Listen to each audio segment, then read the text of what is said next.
our own little New Thought rave that happens every time we start. We need some glow sticks. Yeah. I have glow sticks in the... Oh, actually, I think I gave all those glow sticks away, actually. Oh, yeah. I thought I had glow sticks. I don't have glow sticks. Yeah. Man. What's up? Hey. Hey.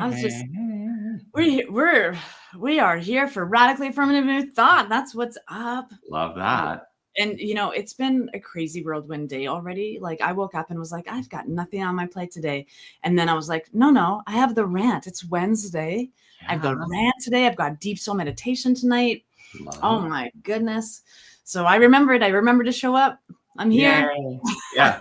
The rant. We have our midweek prayer service here. Midweek prayer service. We're screening the movie I Am tonight. Ooh, at Unity Tucson. And so if you're out there and you didn't know that we're screening a movie tonight, come on down. We're going to start that movie at 6:30. Yes. Come on down. Yeah. Yes. So what is the rant? I feel like we take it for granted that people who log in may know, but maybe there are people who log in who don't know. So who are you? Let's start I'm Rev Steph St. Amand. I am the spiritual director of One Love Awakening, which is an online community that's heart-centered and inspired, with the ground purpose of awakening to radical gratitude, radical acceptance, radical love, all that good stuff. So why not have a radically affirmative new thought to participate and engage with that, all that good stuff. Yeah. I love that. Who are you? I've never actually heard you articulate it in that way before, but that sounds like a really exciting community to be part of. Mm-hmm. It's lovely. Yeah. It is. Yeah. And yourself, what's up? So I'm Reverend Dr. Jonathan Zenz. I'm the senior minister at Unity of Tucson, which is an online and in-person spiritual community in the southeast part of Arizona, where Tucson is. And our purpose at Unity of Tucson is to provide a safe, loving, and inclusive space where people get to explore the principles of New Thought, which is the spiritual philosophy we teach, right? And what I believe happens when we are engaged in the New Thought spiritual philosophy and we put it to use in our life, we can master spiritual understanding, we can find personal purpose, and we can develop a spiritual path, and ultimately enhance the quality of our lives. Yes. Yeah. That sounds What wonderful. could be more radical than enhancing the quality of our lives in the face of what we perceive as all the challenges of the world? Right? Yeah. Yes. Yeah. It's an amazing community. I got to visit it. I was so happy to have you here. Yes. Oh my gosh. Yeah. It needs to be annual for sure. Yeah. So that's who we are. Let us know who you are and put some comments into the chat. And also, we thrive on the rant by knowing what you want to talk about. So, we don't really prepare talking points. We just allow ourselves to see what comes up. So if you have anything that you'd like us to, offer our thoughts on in a radically affirmative New Thought way, throw it into the comments and let us know. Let us know. In fact, I'm helping us by sharing into all of my New Thought groups here. Yay. There we go. Love. Yeah. So you guys can do that too. Click those share buttons and help us get radically affirmative New Thought out into the world. Yes. Let us be radically affirmative and affirmatively radical. Ooh, affirmatively radical. Like it. As we were just coming on, Jonathan said, what are we talking about? I'm like, all of this good stuff. All the good stuff. Let us know that if you have a topic that you are working through. This is what I'm spending a lot of time with right now. The 4 agreements, life-changing agreements. And, I'm sure your community has talked about all of these agreements as well. We've brought it up. However, I've never really done a study of the 4 agreements here. So maybe it's time. So can I tell you a little bit about my history with the 4 agreements? Sure. Love that. I have a little bit of history. So back in the day, 25 years ago, in fact, I know it was 25 years ago because it was the year 2000. I love easy math like that. Math. I can do math. Anyway, I had moved from New York City to Los Angeles, and I was in a I'm going to call it a radically toxic relationship. Mm-hmm. Part of the reason that I moved from New York City to Los Angeles is I was looking for a manner of escaping that relationship when I did not have the fortitude within myself or the self-reliance to be able to go up and say, I need to end this relationship. So what I thought was a good idea was to go up to my partner at the time and say, so I'm moving to Los Angeles. And when he said, great, I'll move with you, I didn't have the guts to say no. So that's who I was at that time, right? Anyway, we moved to Los Angeles. We were together for another 9 months before I finally literally like walked out the door. I mean, we got into a huge fight. I walked out the door, I got in my car, and I ended up driving to San Diego from where I was living in the San Fernando Valley in the Los Angeles area. My dad was living in San Diego at the time, and he had, I got down there, I said, I don't know what to do. I've left my boyfriend, and like he's at our apartment, and I'm now like at a loss. And he said, great, you just stay here for as long as you need to. And he said, and I have a book that I want you to read. And he handed me the 4 Agreements. Wow. That was really one of the first opportunities I had to really reconsider my life from the perspective of self-esteem and self-reliance. Wow. In a profound way. It fundamentally changed my life. And actually, I think really was a launching point for me onto the New Thought path, although I did not enter a New Thought community for another 5 years. Like it was the beginning of me saying, oh, I'm in charge of the way I interact with this world. I'm in charge of my own consciousness, and I'm in charge of the dream that I get to create. That is my life. Yeah. Wow.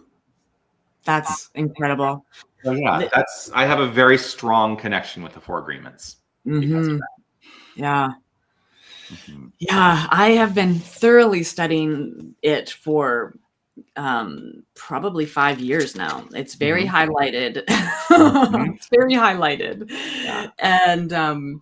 And what I've done in my own course creation around the 4 Agreements is taken Science of Mind or Ernest Holmes stuff and cross-pollinated it. So because it's heavy and deep, and it's profound work. That is the inside job, right? Yeah. And so I bring in Ernest Holmes, the poetic and affirmative way that we can use the science of mind, the power of our mind, and how to talk nicely to ourselves while going through this stuff, like chewing on. I mean, you could chew on just the fact that we've been domesticated for a very long time, you know, and just if you're focused on, I know a year ago or so, no, it's been, oh my gosh, has it been 5 years? Oh my gosh, 4 or 5 years. A friend of mine said, I'm decolonizing my mind. And that was such a profound idea for me. I was like, put my hooks in there and was like, how do I do that? How do I decolonize my mind? So it's kind of like the same time I was doing this for the first time, like really studying it 4 years ago, you know, decolonize your mind. We are everything until we become aware of our own thinking. We become the observer of our awareness. Until that point, wow, the training, the conditioning, the programming, the domestication, it's all in there. And so the science of mind for me has helped me unpack other people's, like, who am I really? Who am I? Where are my edges? Where are my lines? How do I show up instead of how other people want me to show up, or how, even deeper still, how I perceive or believe they want me to show up. Because you know, you just used a phrase that really caught me. You said, you know, observing my awareness. And I started to think, is it possible to observe our awareness? And this is sort of the paradox, right? And if we are observing our awareness, are we not creating that awareness through observation to begin with? Which comes first, the observation or the awareness? And I think about that only because, we like to believe that we know about quantum physics and quantum theory and associate it with spiritual philosophy. And the truth is, we have a very rudimentary way that we do it. I'm going to be really upfront and honest about it. But one of the fundamental premises of the quantum physics ideas is that nothing exists unless it is observed. And so if we are observing our awareness, without observation, does our awareness exist? I open up the floor to you to go. Go, yeah. Where's my fork? Yeah, I have used terms like the mind behind my mind. And that's the divine mind. The divine mind is everything for sure. But in my life, I know that there is something beyond me. There's something greater than I am. And so when Ernest Holmes, he said, awareness is the destination. So, and what I talk about all the time is that awareness is the point of power. Right. To shift, to change, to evolve, to grow. When you become aware of the thing, that's you in a power position. So observing,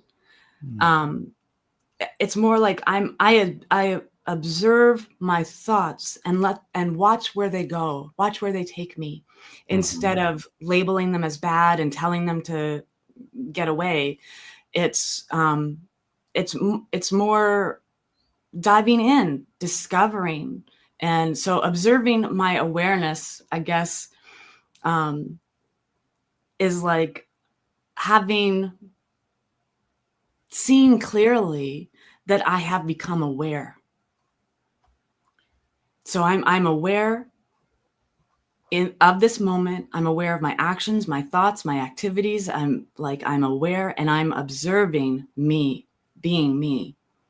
I'm observing myself, being the thinking self. So chicken or the egg, I don't know. I have no clue.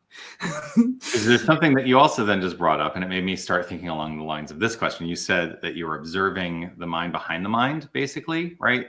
And that you equate that to divine mind, which is a construct that we teach, that there's an infinite divine intelligence, a divine mind, right? And that we are all individualizations of that divine mind. Those are some fundamental principles of the New Thought spiritual philosophy. Yeah. But if we have the capacity to observe that mind behind the mind, the divine mind, does the divine mind exist absent observation? And if it, I'm not sure I'm observing the divine mind. I'm definitely observing divinity. Okay. What does that mean? What is the difference? So divine mind, creative intelligence, whatever it is we are calling God, it exists. It's a principle. And so a principle exists. And then we begin to study it. Then we begin to observe it. So like electricity has always existed. It's that someone observed something happening and tried to recreate it, and did recreate it. Used what was a principle in their own life. Can you define principle for me? No. Sometimes I just want to make sure that we take a lot for granted, you and I, Steph. I know we do. We have a language that we speak that we have developed over decades of studying it. And sometimes it's hard for people to understand. Like that's why I love the questions. We say principle and we're like, well, I know what you're talking about. I think I know what you're talking about. But a lot of people won't know what we're talking about when we say it's a universal law that is unchangeable, infallible. It's It's hard, isn't it? It's hard. Yeah. Like I want to, someone said something to me, or had written something like, come to class. Oh, as Reverend Tammy, my spouse. Like, even if you don't have the book, come to class and be present as a beginner mind. Like, come with a beginner mind. And sometimes I just want to be that again. I want to be a beginner and learn once again that the basic explanations and all this, because 17 years of this, we tend to like, okay, well, I have beginner students, and therefore I shouldn't be speaking at advanced level. Like I was saying before we got on, I'm like, last night I was like, this is a master class questions in this class, and it's so helpful. That's why I love the questions, because I forget who said it. It might have been Einstein, but to know something so simply, to know something so simply that you can articulate it to a 5-year-old and not lose its meaning, right? Like that's, oh my gosh. And if we could all do that, there would be peace. Like peace is simple. Right. And we have some fundamental challenges in that as well. And a primary challenge among the fundamental challenges is that we try to explain the ineffable using language, and language is not sufficient to truly explain what it is we're trying to talk about. But we're doing the best we can with the tools that we have at hand. And I find that frustrating sometimes. I'm like, I want to be able to articulate this, and I just like, there's no language that fits. Yeah. Darn it. Absolutely. Yeah. Hey, Sherry, good morning. Yes, good morning, Sherry. So lovely to see you. Yeah. Here's Lorelei. It's so exciting to see people formulating questions. I think sometimes I forget that does take effort and bravery to even form the question and then put it forth and asking it. It's such grow. Yeah. Yes. There's something that I offer to my community every single Sunday. I say, I'm not here to tell you what to think, and I'm not here to tell you what to believe. Yeah. I'm here to offer the philosophy, and you get to decide what to do with it, right? And part of it is I also sometimes will say, you may not believe everything you hear today. And that I think that's that skepticism is healthy, and it is actually a path to deeper conscious growth, because I want to live in the question in order that I may have greater exploration of what it is to live this thing called life. If I think I know, I guarantee you I don't know.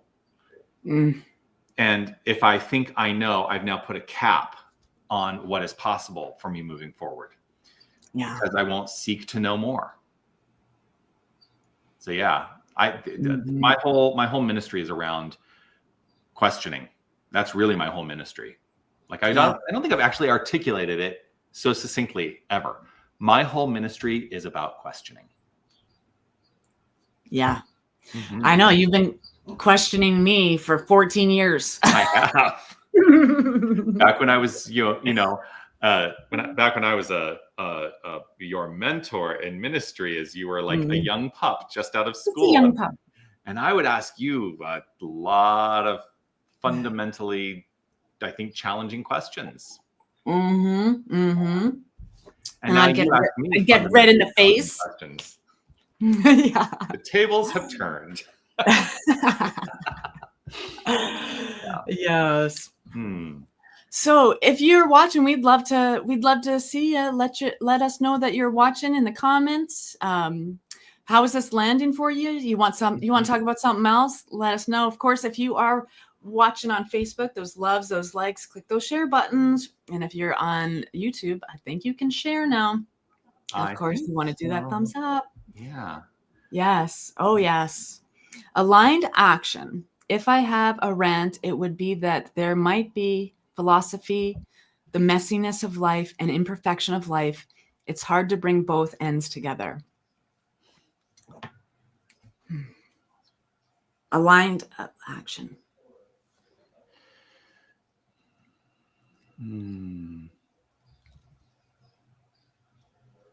Perfection of life. It's hard to bring both ends together. So aligned action and messiness and imperfection, those two lines. Oh, here's the philosophy. How do I use my freedom to choose aligned actions? I think you have to first define what aligned actions are. Aligned with what? Yeah. That are you seeking to align your actions with love and kindness, compassion and joy? Or are you seeking to align it in some other fashion? I think that's the first thing. Or aligned with your magnificent life, right? Like what's feeding you, what's feeding your soul.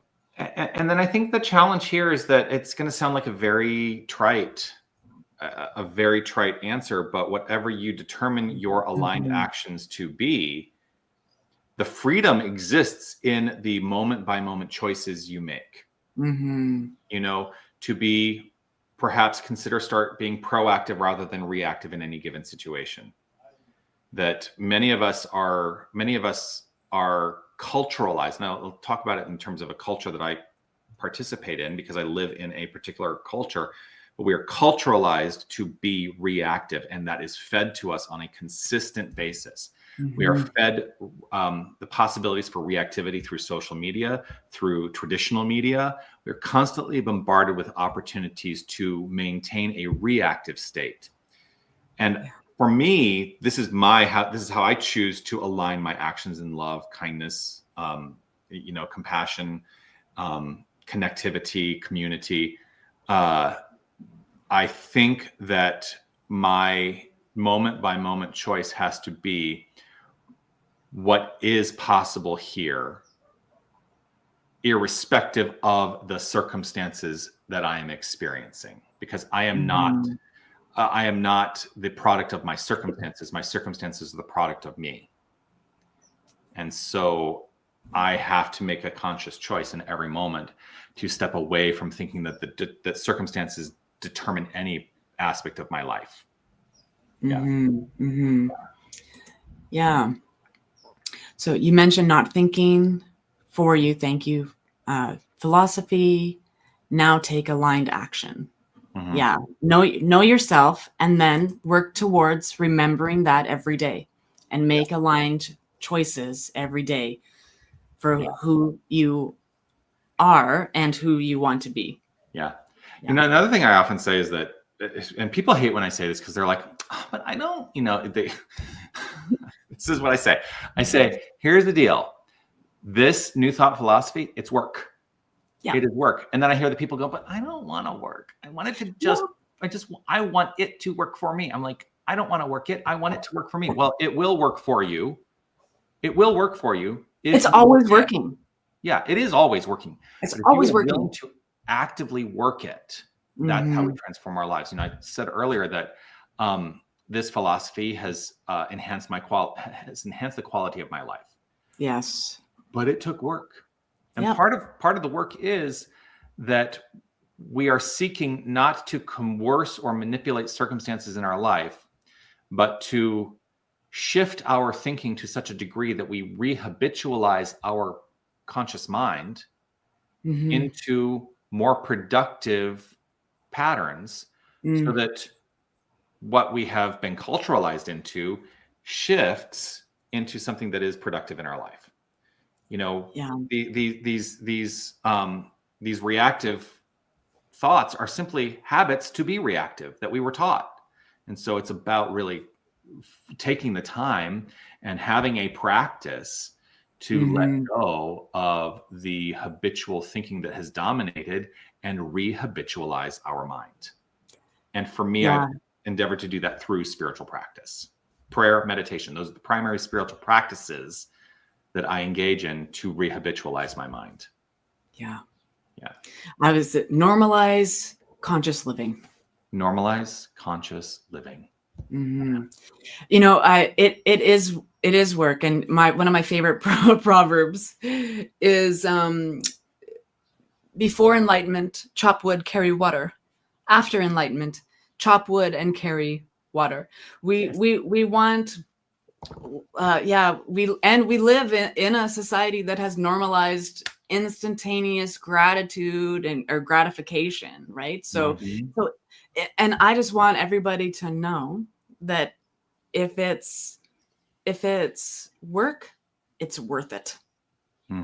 Right? We are worth having more peace in our life. We are worth having more love in our life. We are worth turning off our digital devices and spending some quality time with our own mind. We are worth that. Yes, yes, absolutely. Unless you're engaged in something like the RANT, then you don't have to turn off your digital device. No, you make time for that. See how self-serving that was? Yeah, before bedtime, don't do this unless you're rewatching the RANT. Yeah. Yeah. Hey, Missy, loving this conversation. Culturalized to be reactive. Yes, absolutely. And it stemmed right from the beginning of in childhood, right? Like the creation of competition, even siblings. Yeah. The whole notion of sibling rivalry is made up. Oh, Missy's watching on two channels. Normalized conscious living. Yeah. Absolutely. Yeah, normalized conscious living. Yeah. Yeah, I've got notes all over the place. Yeah. Consciously committing to a radically spiritual life. That's what I've got on my notes right here. Consciously committing to a radically spiritual life. That's my ministry. Yes, mine is eliminating the perceived gap between human and divine. That's really what drives me. Yeah. Yeah, absolutely. Yeah. Okay. Missy, what do you want to talk about now? Working on computer and watching on phone, perfect use of digital device. Yes. What's funny to me is that, Sherry's my assistant. She's literally in the office right over there. Yeah. Yeah. Hey, Sherry. Yay, Sherry. Yeah. Yes. And now she's got a whole bunch of insights, having finished her first year of practitioner training. She does. Yeah. Yeah. Dr. JZ, yes, I resonate with that. Yeah. Yay. Yeah. Sherry's waiting by. Yeah. Yeah. So many great people. Oh, yes. Oh my gosh. We just talked for what I thought was like an hour, and that was 25 minutes. Well, 29 minutes. 29 minutes of that. Yeah. And that was a lot. Was it? I know. Actually, the thing is, I feel like we could like, I want to go back and watch what just happened, because there was a lot of stuff that we could really chew on there. It's like I'm loving teaching class in person. I've got an in-person class happening right now on the 4 agreements. And last night it was like, okay, I've got like 3 minutes, want to respect everybody's time. And someone was like, I don't feel like we're complete yet. I don't feel like we're done talking about this. I'm like, we could talk about this one agreement for the next 6 months. Like, it really is, so digest. Take little bites, digest, take little bites. Yeah. Yeah. Missy, I'm still digesting. So many nuggets. Yeah. And sometimes it's like things just fall out of my mouth and I'm like, oh, spirit's happening right now.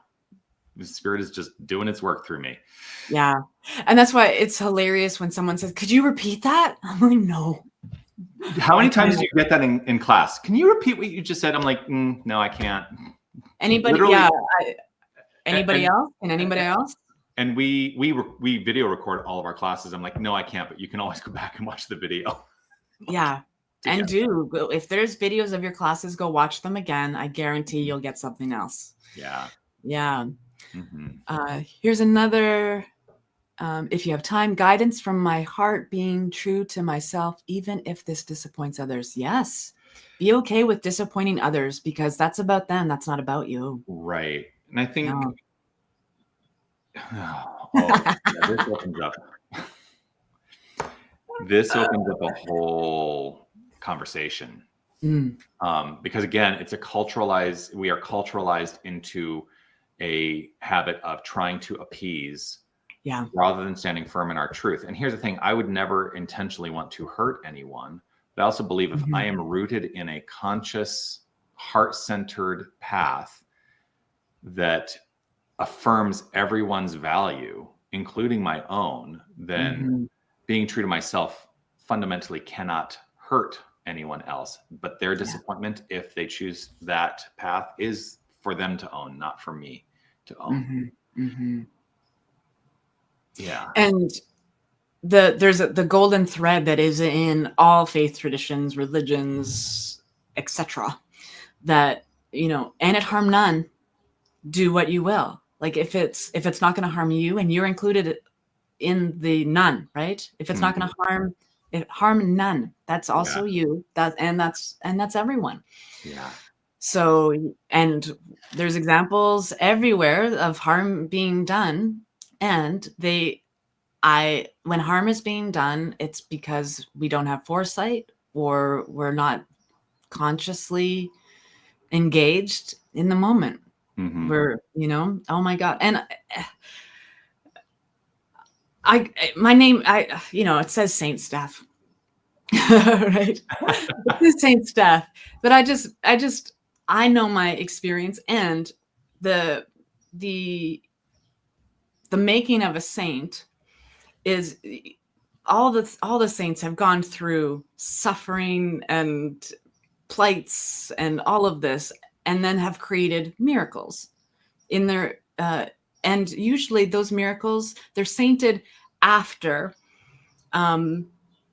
they're dead, after they transition onto their next experience. Hundreds of years later, we found 3 miracles, this person's now a saint. And so the big joke is Saint Steph, it's because my last name is Saint Amand, right? So I've always been a saint, and it's a halo or a shawl or a trunk of baggage that I have carried my whole life, because it was on my high school jacket, Saint, and we go through all of that stuff to find that there is grace, and there is glory, and there is divinity in all things. And so when I don't want people to think I'm a saint because I don't do anything wrong. And I'm a living specimen of perfection and not harming. It's a life well lived, and we get better as we go. So we don't take and it harm none. Like you're not going to be perfect your whole life and not have any scrapes and scars. And sometimes people are just on the path of our growth that looked a little messy. And so that's the whole picture, is to come back and return to that place of loving yourself, loving others, and doing that work. So sometimes it sounds like, I know everything now, and I'm just like, there's nothing more for me to grow through. I have all the answers, and that's just not true. If there were nothing, my life is deliciously messy. Yeah. Deliciously messy. If there were nothing more to grow through, I think I would probably be done on this plane of action. That's how I feel too. Yeah. If there's nothing more for me than on this plane of action, I will move on. Yeah. To the roller coaster of the cosmic universe. Yeah. I love it. I love it's a Stoic philosophy, though. Like, if a Stoic philosophy, if you knew today was your last day, how would that change what you do? right? And then, so Stoic philosophy, it's like live every day like it's your last. Yeah. And I just downloaded on audio book the works of Marcus Aurelius, which is fundamental to Stoic philosophy. Yeah. Yeah. I love a shout out to Ryan Holiday. Have you heard of Ryan Holiday? He's written tons of books on Stoic philosophers. And he's got the Daily Stoic is his YouTube channel. He's got books. Oh my God, love him. And he's talking about our stuff, but from a secular, not non-spiritual based experience, but he's talking about philosophy and Stoics. And it's awesome. So go check him out if you love that kind of stuff. There's tons of comments here. Oh my gosh. Yes. Here we are. Okay. I think the hardest part is that this is in person when somebody's doing something that causes health issues. Courage, knowing we are not alone. Yes, knowing we are not alone. Exactly. Taking a stance can be loud, but it could also be loving. Oh, for sure. Absolutely. Absolutely.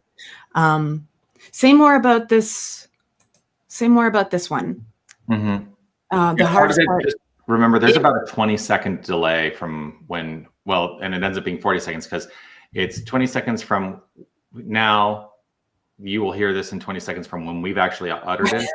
And then so you're going to have a response, and then there's that more delay. So sometimes we're delayed and not entirely certain what something is directly relating.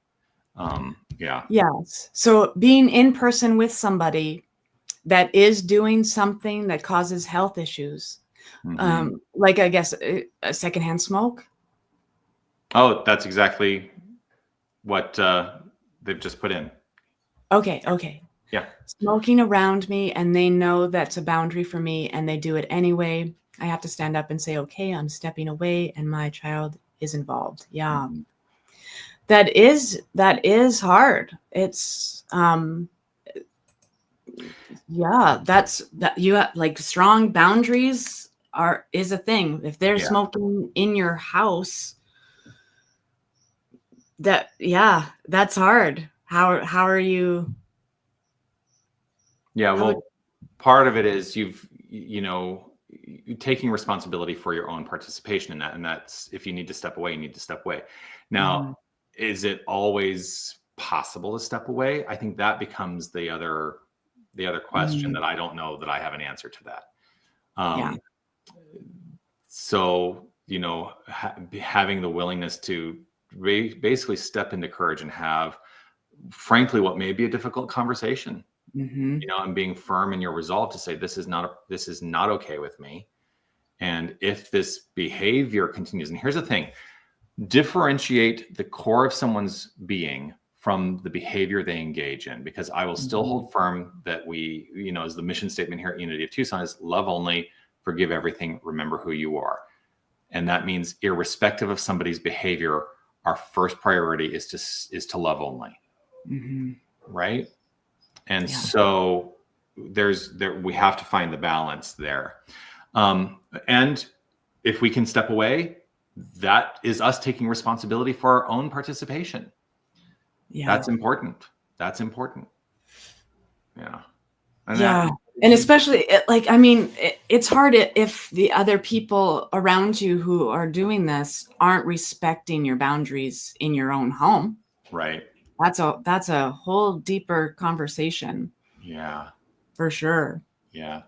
So funny. I've now started thinking about, I grew up in secondhand smoke for a while because I lived with my grandparents. My grandparents were of a generation where everybody smoked, and so I grew up in secondhand smoke. People used to smoke in the hospitals. I know, right? And I remember the days when you could still smoke on an airplane. They had a smoking section on an airplane. What good was that? And then, and then I smoked for a while, which people are always surprised that I'm like, I am of a certain generation where, as a teenager, I started smoking as a teenager. I smoked into my 20s, and gratefully I had the wherewithal to go, oh, wait, this is probably not the highest use of my body temple. And so I'm going to let this go. Mm-hmm. Mm-hmm. Yeah, I smoked for 10 years probably, Yeah. but 20 years ago. Right. That's the thing. Like I stopped smoking more than 20 years ago. So Yeah. Yeah. yeah. Yeah. Mm. Mm. Hmm. Yes, yes, yes. Oh, there was one There's from one from Missy. Missy. Yeah. Yeah. Living in fear of our own mortality, so desperate for control, I tend to think that's where the harm comes from. Thinking life is happening to me or by me instead of growing through me. Right. Mm-hmm. And that's the spiritual path. You've just articulated the spiritual path. And I think there's even there was a way this was articulated by Dr. Michael Beckwith. Life happens to me, life happens by me, life happens through me, but ultimately life happens as me, right? And that is what I think he referred to it as a kingdom of consciousness. And as we develop ourselves in consciousness and in spiritual practice, we do realize that life happens as us. Mm. I've added a fifth Mm. because I think it's not just as me, which is radically independent, and I'm supportive of a level of independence, but I am more supportive of interdependence. And I think life is happening as we, the collective. And if we understand that fundamentally, then what we end up doing is inviting ourselves into more community-oriented actions that are supporting the whole rather than only seeking to support the self. Does that make sense? Mm-hmm. Mm-hmm. Yeah, absolutely. The collective consciousness, like every droplet of clean thought that goes into collective consciousness benefits all of us. Mm-hmm. Yeah. Yes. Yes. Like, Well, there was a whole movement, right? The me to we movement. Me to we movement. Yeah. And I think that I look around, and now I'm going to talk about what I perceive. This is my perception. I look around, I see what seems to be unfolding in the circumstantial world all over the world. You're in Canada, I'm in the United States. I could easily look to the significant challenges that are unfolding here in the United States.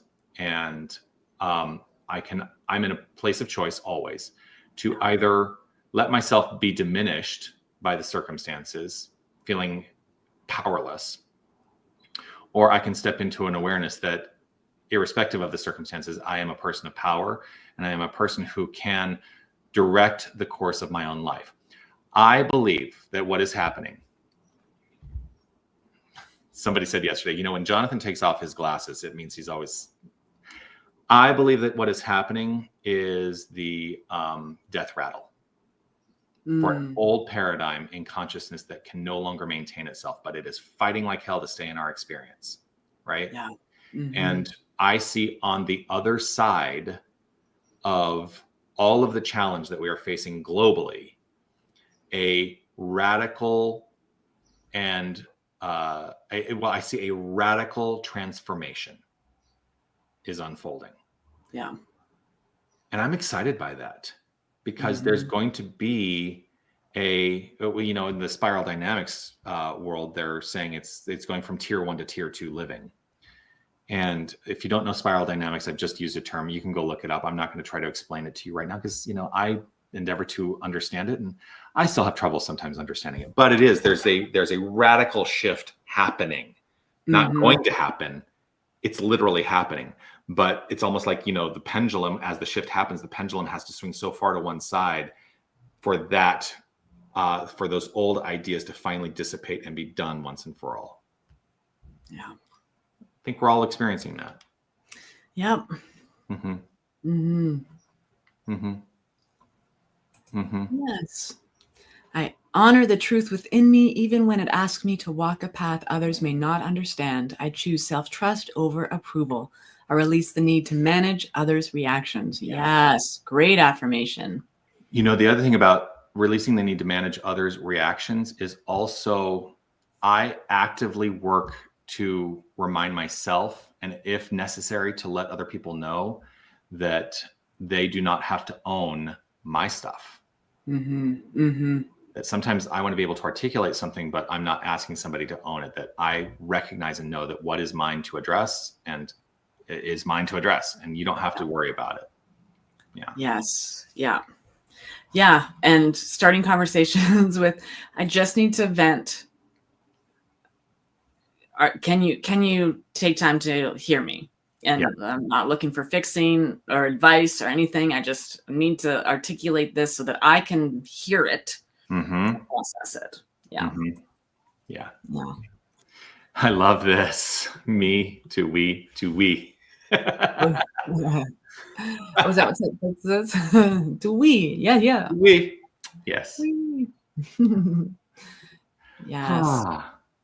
The death rattle. We were just talking about that at our Creekside chat in the first thing this morning. Nice. That's synchronistic. Yeah. Love it. Yeah. And I think we're also, somebody was pointing out recently that there's there's this whole theory about this 80-year cycle.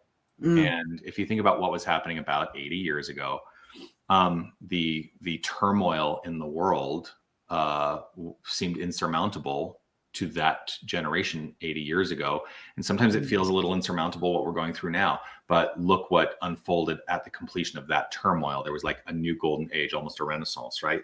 And I think that there is some validity to this kind of cycle of consistent upward mobility and understanding and awareness. And that's it's a little bit about what spiral dynamics is talking about, saying, yes, things are going to get more complex and we're on this cycle of it spiraling upward into greater complexity, but also greater awareness and understanding. And that's really the evolution of humanity.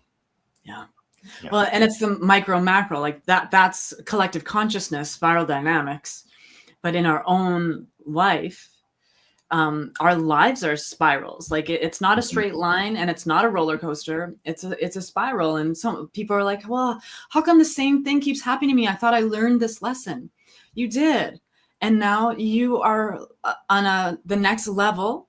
Right? We have life lessons and life levels that we are walking up. So if we're seeing a lesson we've done before, again, it means we are more prepared to handle it with awareness now that we know we've already gone through this. Yeah. So don't make a big deal about it. Just get through it again, faster. Grow through it again. Grow through it again. Yeah. Because that's one of my favorite sayings. If it's before me, it's for me. Absolutely. I don't need to heal anything that's not before me, because then that's just me making more work. If it's before me, that's what I'm paying attention to. That's what I'm chewing on. Like if the road is paved because there's grace and divinity in every step, right? So knowing the road is paved, stop putting stuff on the road. Stop putting stuff on the road and just walk forward. Yeah. Knowing you are magnificent. And that is what we say every single you are.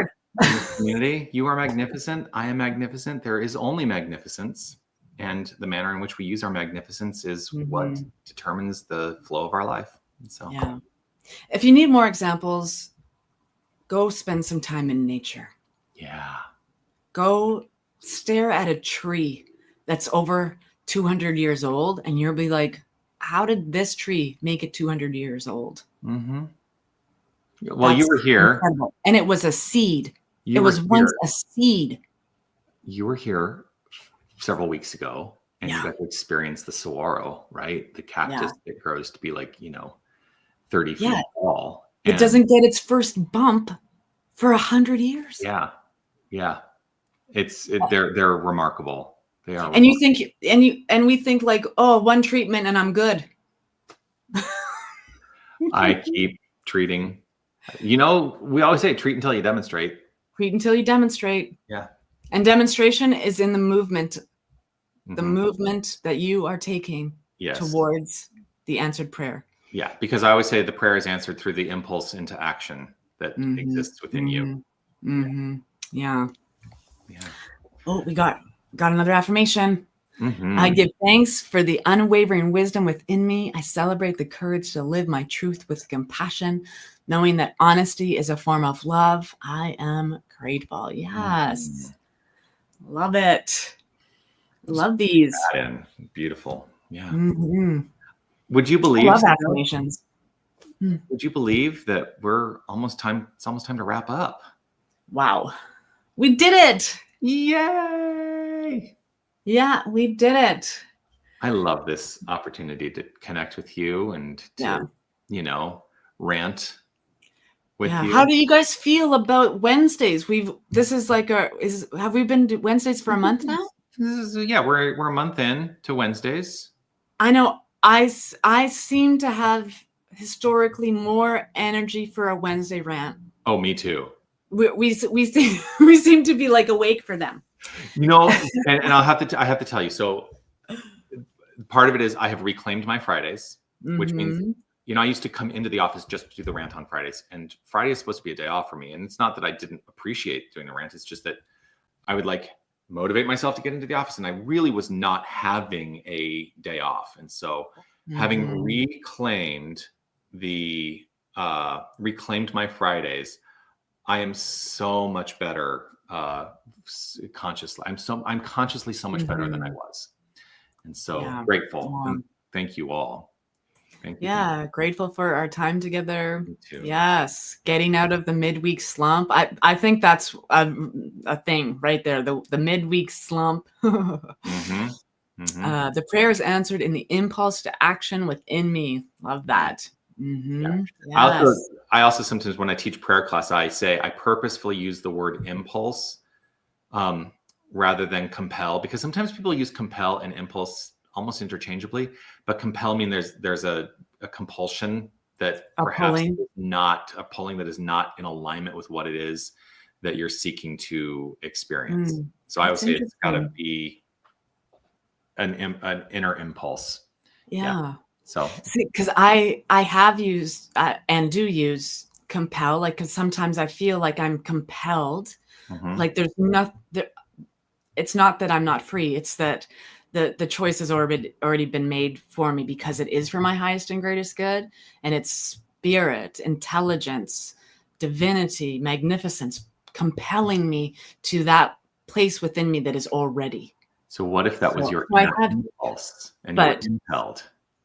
Yeah, impelled. Yeah, that makes sense. It's an impulse, an impulsive reaction to that. So, I'll learn the semantics about that for myself. I know, I'm a very semantic kind of guy. I'm always like, let's look at the little intricacies of the words we use. And then I say, and language is really clumsy in terms of trying to articulate what we would like to articulate. Yeah, it is. glad I popped in. We're glad you popped in too. So glad that you're here for this. Yes. Yes. So there we are. Okay, so I know you've got stuff going on tonight. We have. We're screening the film I Am here at Unity of Tucson. Like I said before, the film is going to start at 6:30. We will have popcorn. Yeah, we're going to have popcorn, and we'll screen it, and then we'll have a little discussion afterwards about what the film brings up for us. I'm excited about that. That's awesome. Yeah, that's awesome. Yeah, I'm going to look into that film for sure. I've got Deep Soul Meditation tonight for those of you who meet online, and it's not too late to join Reverend Tammy St. Amand's class that's on Monday nights. Information for that is on the website, The Tao of Imperfection, The Way to Wholeheartedness. So you are welcome to be in that as well. Especially if anything we talked about here resonates with you and you want to dive in a little bit more. The Tao of Imperfection. I mean, our first night was this past Monday and it was amazing. So door's still open for one more Monday, and then the door's closed because gotta wait. But all those deets are available at oneloveawakening.com. Yeah. UnityTucson.com. UnityTucson.com. If you look at the calendar, there's all kinds of stuff happening here all the time. And we'd love to see you. Yeah. And of course, our email addresses are here. So if you have an idea for the rant or a radically affirmative new thought that you want us to chew on and you want to chew on it with us, let us know. We are accessible to you, and we're so excited to have new thoughts with you, for sure. We are. Okay, we'll see you next Wednesday, everybody. Until then, peace and blessings. Peace and blessings. Bye.